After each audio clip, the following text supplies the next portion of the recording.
le mécanisme pathologique de l'entorse externe de cheville va léser toutes les articulations du bord externe du pied, c'est-à-dire l'articulation tibio-astragalienne, l'articulation sous-astragalienne, lorsqu'il y a déport du calcanéum en supination forcée, l'articulation calcanéo-cuboïdienne et l'articulation entre le cuboïde et la base du 5e métatarsien. L'œdème et la lésion du ligament risquent d'affaiblir la cheville pour plusieurs semaines. Première consigne, éviter le gonflement. Utilisez froid intense, compression modérée, élévation du pied.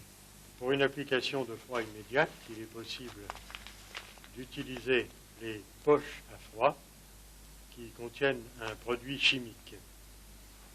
Afin de faciliter et d'améliorer la diffusion du froid, il est préférable d'interposer un linge humide entre le sachet plastique et la région à refroidir, dans ce cas, autour de la malléole externe. La poche à froid contient 2 produits chimiques qui vont se mélanger par éclatement. Le froid étant ainsi créé, la poche s'applique sur la cheville et il est possible de l'y maintenir au moyen d'une bande cohésive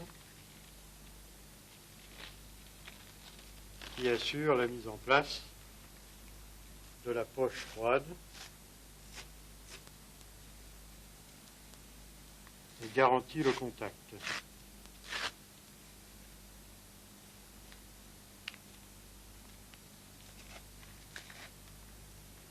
Afin d'éviter l'édème autour de la malléole externe, il est utile d'utiliser le coussinet varicot en mousse de latex, prédécoupé à la forme de la malléole et qui sera placé sous le bandage compressif élastique. Pour une contention avec un serrage confortable, nous utilisons la bande Twain Biflex marquée, de préférence numéro 16, qui est la plus légère. L'impression sur le côté de la bande permet de vérifier le serrage. Lorsque le rectangle devient un carré, l'on obtient 30% de tension supplémentaire par rapport à la tension d'origine du bandage.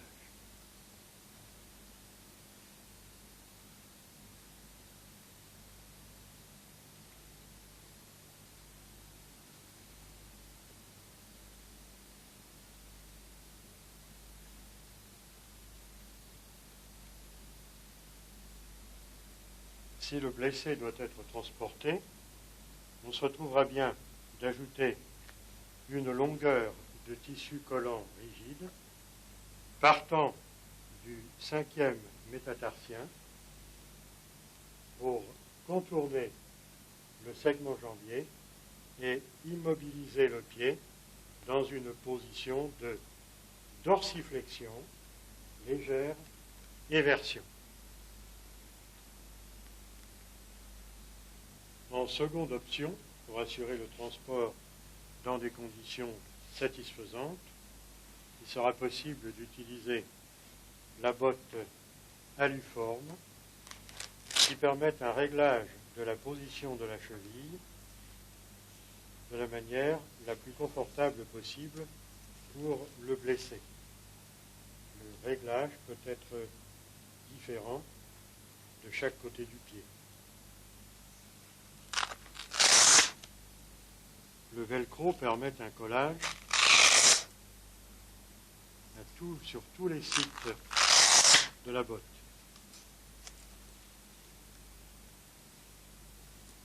Il est possible ensuite de régler le serrage de la botte.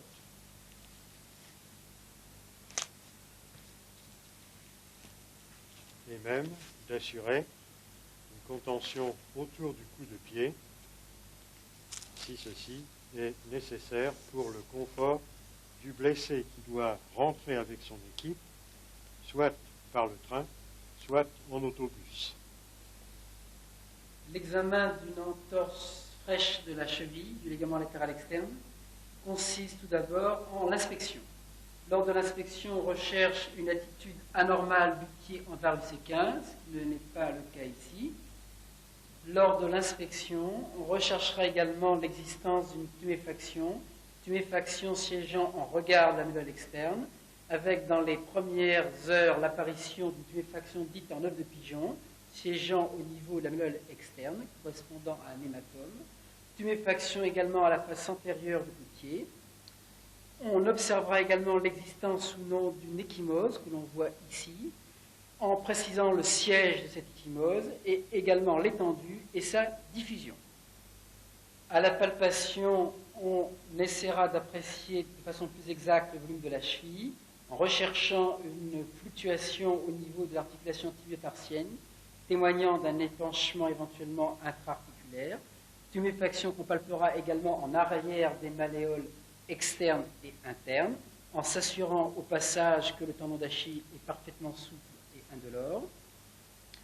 On demandera des mouvements au niveau des différentes articulations du pied. Après avoir testé la mobilité des différentes articulations du pied, on essaye de provoquer des douleurs lors de certains mouvements contrariés et notamment lors de l'éversion contrariée. Et je vais demander à ce monsieur de relever le pied vers le dehors, vers l'extérieur, donc en éversion, pour essayer de mettre en évidence une tuméfaction douloureuse le long de la gaine des péronées latéraux, pouvant témoigner soit d'une luxation des péronées latéraux, soit d'une déchirure de la gaine des péronées latéraux. Nous terminerons cet examen par la recherche des points douloureux. C'est le dernier temps de l'examen, car évidemment les réactions que va provoquer cette recherche auraient empêché l'étude des mouvements anormaux, par exemple. La recherche de ces points douloureux n'a qu'une valeur tout à fait relative. Les points principaux que l'on retrouve habituellement sont sur les insertions du ligament latéral externe, le long de l'extrémité inférieure du péroné, le long de son bord antérieur. Ici, on a un point douloureux très vif sur le bord antérieur de la malléole externe.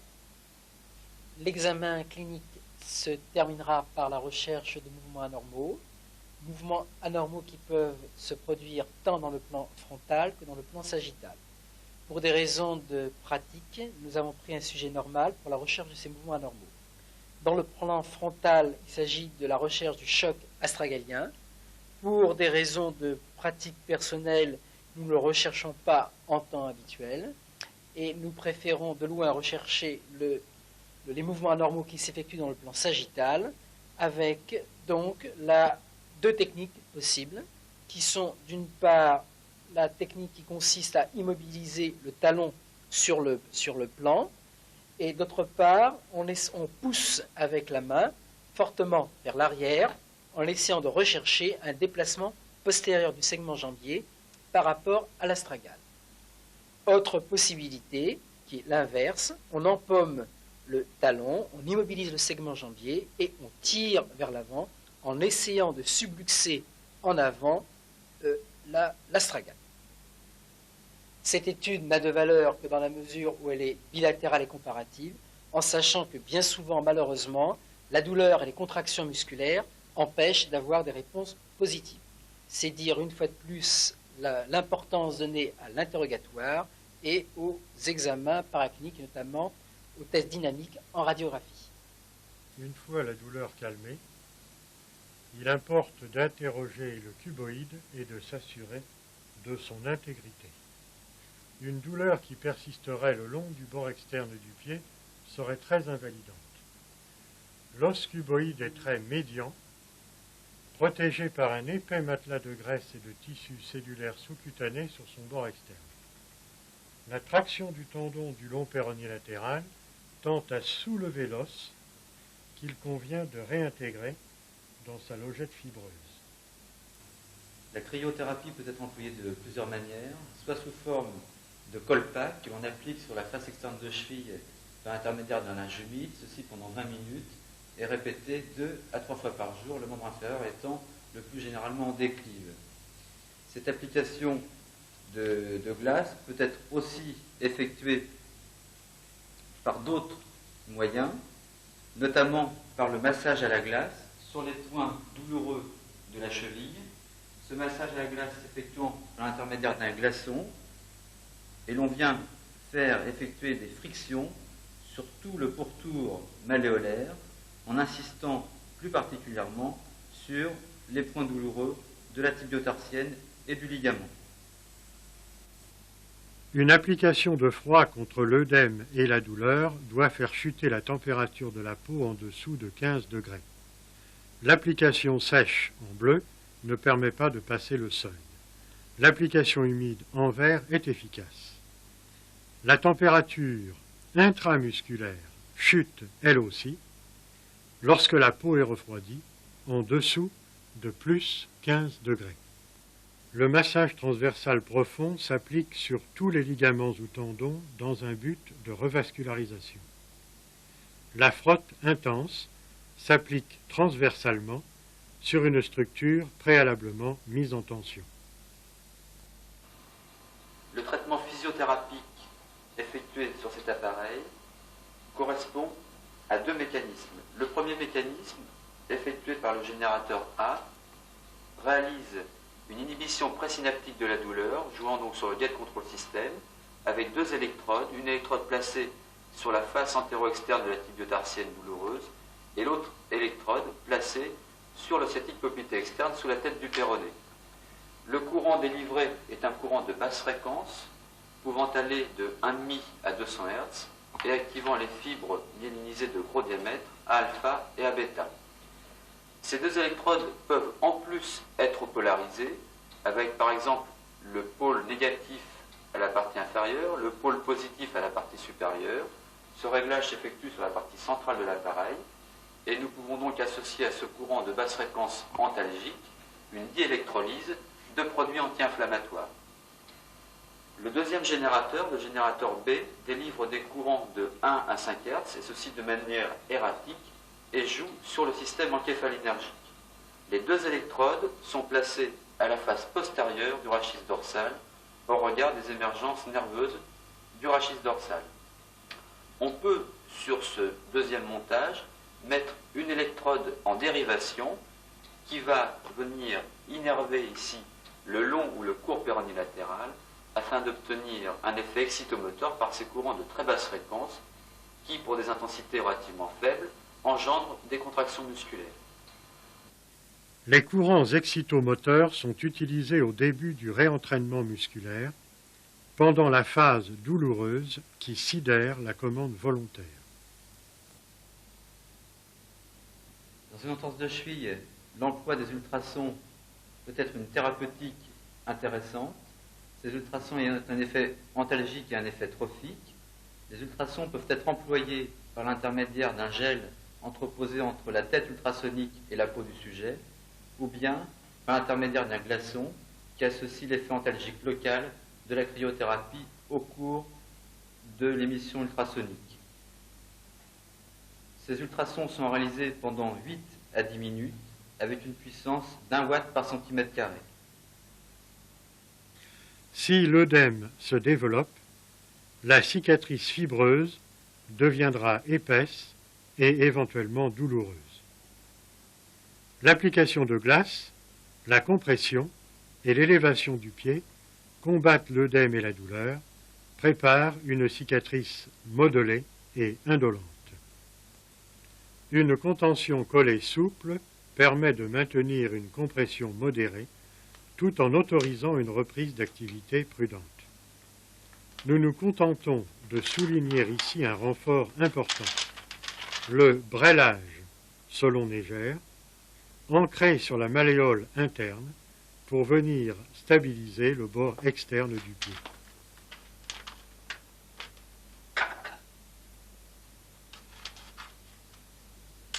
La reprise de la marche évite l'inactivité et rend à la musculature son fonctionnement automatique.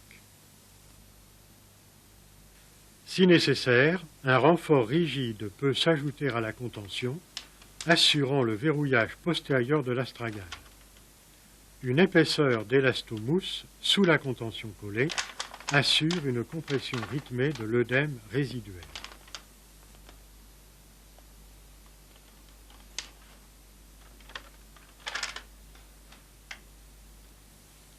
Le blessé peut alors marcher en modération.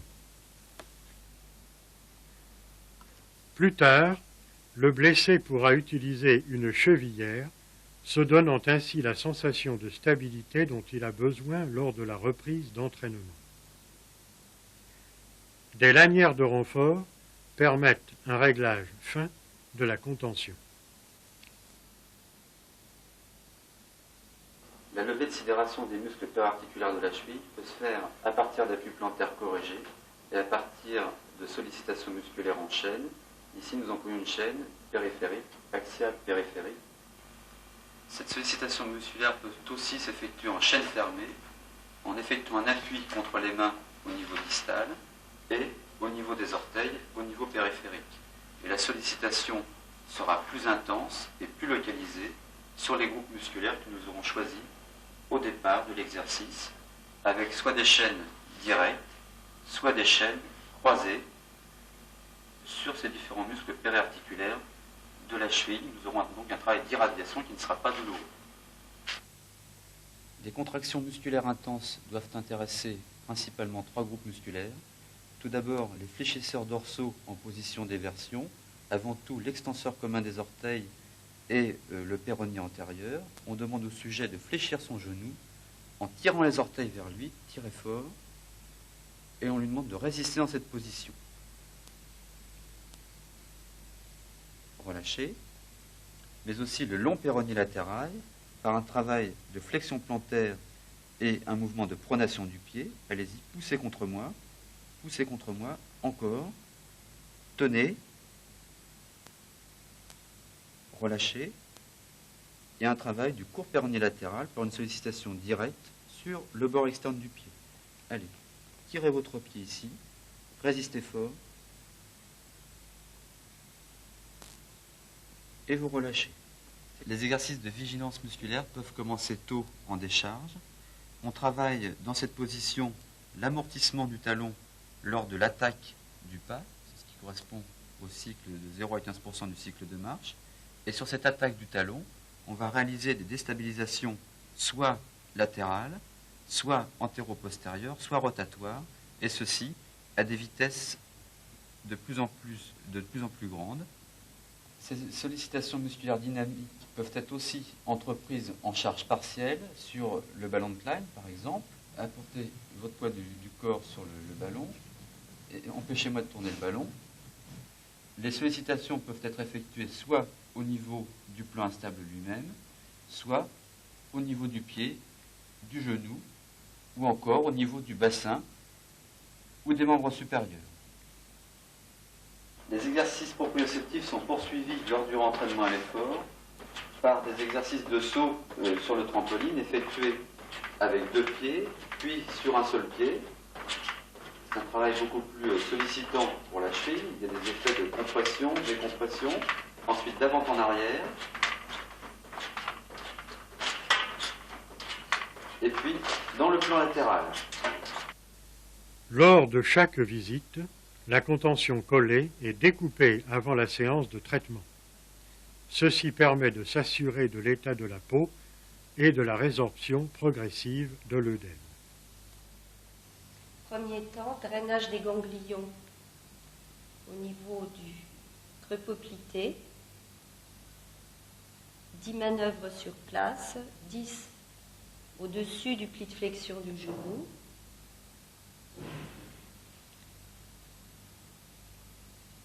Et puis ensuite, continuer par 10 manœuvres au-dessous du pli de flexion du genou.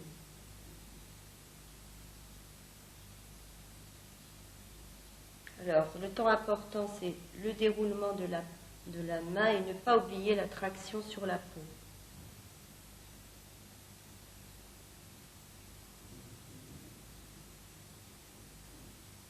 Continue ensuite par un appel au niveau de la jambe, sur toute la partie non de débassier. 5 manœuvres sur place. On commence à la partie proximale de la jambe pour terminer à la partie distale. Déroulement de la main, on appelle les proximo-distales avec traction de peau dans le sens de la circulation de retour. La pression est excessivement légère, pression qui peut être assimilée uniquement à un effleurage.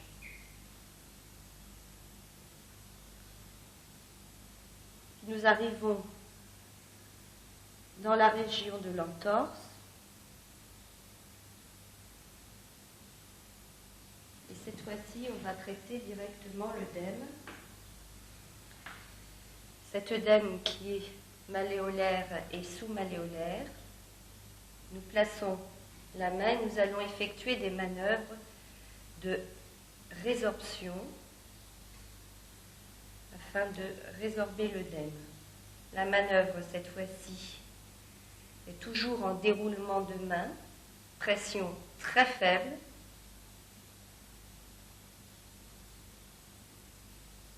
Manœuvre qui s'effectue autant de fois qu'il faut pour que l'œdème diminue. À l'issue d'un entraînement précoce et raisonné, basé sur la compression, l'usage du froid intense et une rééducation musculaire soutenue, le sportif retrouve l'usage de toutes les articulations du cardan tibio-astragalien. La tibio-péronéo-astragalienne, l'articulation sous-astragalienne, le cuboïde dans sa position intermédiaire entre le calcanéum et la base du 5e métatarsien. Les muscles et leurs tendons sont indolents et forts. Le court péronnier latéral, le long péronnier latéral,